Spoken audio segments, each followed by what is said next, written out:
नमस्कार विद्यार्थी मित्रांनो, स्वागत आहे तुमचं SKMPSC अकॅडमी या आपल्या यूट्यूब चॅनलमध्ये। आज दिनांक 27 ऑगस्ट 2023 वार आहे रविवार। तुमच्यासाठी घेऊन आलो आहे संपूर्ण वृत्तपत्र विश्लेषण। चला तर जी काही आपली आजची डिस्कशन आहे त्याला या ठिकाणी आपण सुरुवात करूया। त्या ठिकाणी जी सर्वाधिक महत्त्वपूर्ण आपल्यासाठी न्यूज आहे ती आहे चंद्रयान 3 संदर्भात। मागच्या वीकमध्ये आपण पूर्णपणे चंद्रयानवर डिस्कस केलं आहे आणि सध्याही चंद्रयान संबंधी न्यूज येत आहेत। तर या ठिकाणी जे काही चंद्र अवतरण आहे त्या ठिकाणाला शिवशक्ती असे नाव देण्यात येईल अशा प्रकारची घोषणा या ठिकाणी पंतप्रधानांनी केली आहे। अलीकडेच जे आपले इस्रोचे शास्त्रज्ञ आहेत त्यांनी चंद्रयान 3चे चंद्राच्या पृष्ठभागावर यशस्वीरित्या लँडिंग केलेले आहे आणि या संबंधी जे काही शास्त्रज्ञ आहेत त्यांचं अभिनंदन करण्यासाठी पंतप्रधानांनी इस्रोतील शास्त्रज्ञांना भेट दिली।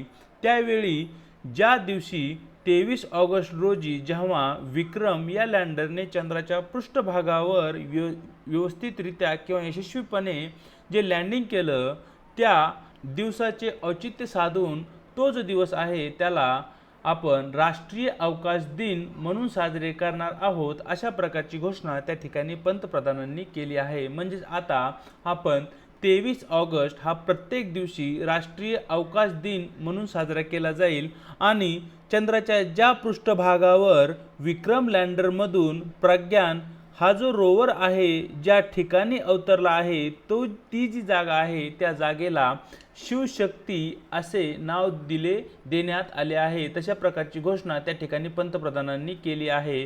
तर या ठिकाणी शिवशक्ती हे जे नाव आहे ते आपल्याला माहिती असलं पाहिजे आणि येणाऱ्या काळामध्ये राष्ट्रीय अवकाश दिन कोणत्या तारखेला साजरा केला जातो अशा प्रकारचा क्वेश्चन आयोगाकडून विचारला जाऊ शकतो। मग त्या ठिकाणी 23 ऑगस्ट हा जो दिवस आहे तो राष्ट्रीय अवकाश दिन म्हणून जाहीर करण्याचे अलीकडे पंतप्रधानांनी जाहीर केले आहे। तर हाही पॉईंट या ठिकाणी आपल्यासाठी महत्त्वाचा आहे जो की तुम्हाला या ठिकाणी लक्षात ठेवायचा आहे। मग या ठिकाणी चंद्रयान 3 विषयी बेसिक गोष्टी आपल्याला माहीतच असतील की 14 जुलै रोजी आपण चंद्रयान 3चे श्रीहरिकोटा या ठिकाणाहून प्रक्षेपण केले होते आणि दिनांक 23 ऑगस्टला चंद्रयान 3 वरील जे काही विक्रम नावाचे जे काही लँडर आहे ते लँडर चंद्राच्या पृष्ठभागावर अवतरले होते आणि त्या ठिकाणी जे काही विक्रम लँडर आहे त्या विक्रम लँडरमधून प्रज्ञान नावाची जी काही गाडी आहे ती चंद्राच्या पृष्ठभागावर पोहोचली होती।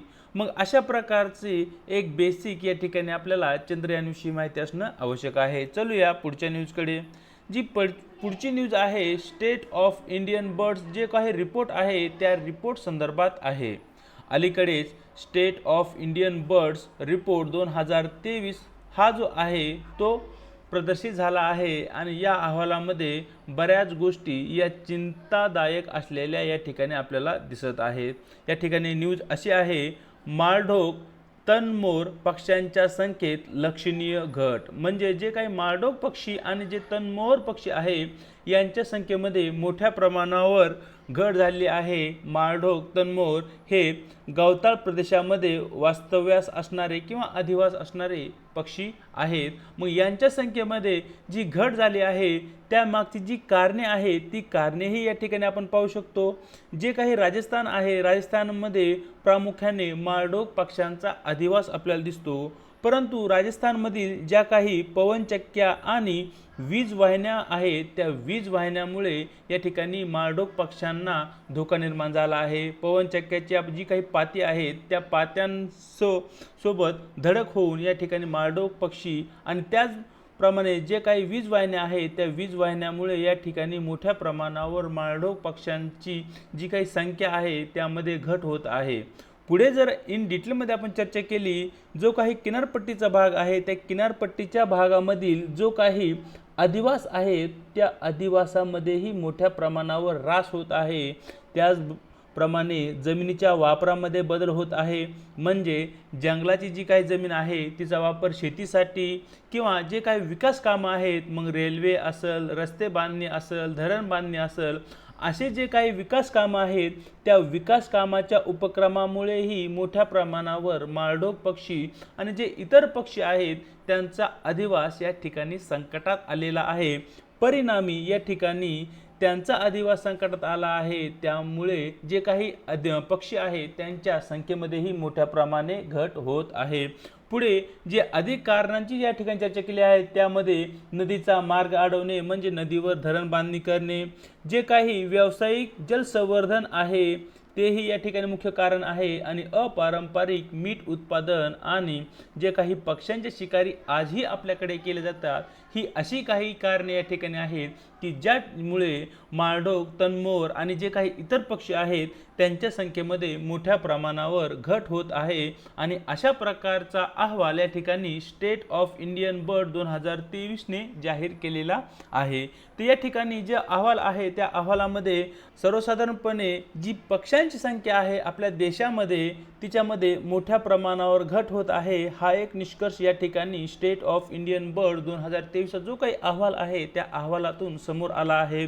पुढे सर्वाधिक जी काही घट झाली आहे त्यामध्ये रॅप्टर्स, स्थलांतरित पक्षी आणि जे किनारी भागामधील पक्षी आणि बदके आहेत यांच्या प्रमाणावर मोठ्या प्रमाणावर त्या ठिकाणी घट झालेली आहे। तर ही जी घट आहे ती अल्पकालीन असलेली या ठिकाणी आपल्याला दिसते, परंतु जर या ठिकाणी आपण दीर्घकालीन घट विचारात घेतली तर यामध्ये जी काही गिधाडांची संख्या आहे त्या गिधाडांच्या संख्येमध्ये मोठ्या प्रमाणावर घट झालेली दिसते। आपणा सर्वांना माहिती आहे जी काही मृत जनावरे असतात त्या मृत जनावरांवर गिधाडे पक्षी आपली गुजराण करत असतात। मृत जनावरांचं जे काही मांस आहे ते मांस ते खात असतात। यामुळे एकतर जे काही आपलं पर्यावरण आहे त्या पर्यावरणामध्ये जे काही दूषित पण आहे तो कमी होण्याशी यामुळे गिधाड पक्षामुळे मदत होते, परंतु तेच गिधाड पक्षी आता त्यांचा जो अधिवास आहे आणि त्यांची जी संख्या आहे ती मोठ्या प्रमाणावर कमी होत आहे। परिणामी गिधाडांची संख्या ही मोठ्या प्रमाणात कमी झाली आहे। गिधाडांचे जे काही वेगवेगळे प्रकार आपल्याला दिसतात ज्यामध्ये पांढऱ्या रंगाचे जे काही गिधाड आहे त्यांची संख्या 98% कमी झाली आहे, ज्याला आपण भारतीय गिधाड म्हणतो त्यांची संख्या 95% कमी झाली आहे, आणि लाल डोके असलेले जे काही गिधाड आहे त्यांची संख्या 91% या ठिकाणी कमी झालेली आहे। तर अशा प्रकारे इन डिटेलमध्ये आपण स्टेट ऑफ इंडियन बर्ड्स 2023 जो काही अहवाल आहे त्यामधील जे काही निष्कर्ष आहेत आणि त्यामध्ये कोणकोणत्या बाबी चिंताजनक आहेत त्या बाबींचा या ठिकाणी आपण चर्चा केलेली आहे। तर अशा प्रकारे मित्रांनो दिनांक 27 ऑगस्टचे जे काही महत्त्वपूर्ण वृत्तपत्र डिस्कशन आहे ते या ठिकाणी आपण केले आहे। व्हिडिओ जर तुम्हाला आवडला असेल तर व्हिडिओला या ठिकाणी लाईक करायचे। व्हिडिओ संबंधी तुमचे ज्या काही कमेंट्स आहेत त्या खूपच महत्त्वाच्या आहेत। आपल्या व्हिडिओला आपल्या मित्रांसोबत आणि जे काही गरजू विद्यार्थी आहेत त्यांच्यासोबत शेअरही करायचे, आणि त्याचबरोबर आपल्या चॅनलला न विसरता सबस्क्राईबही करायचं आहे। या ठिकाणी इथेच थांबत आहोत, भेटूया एका नवीन व्हिडिओ सोबत।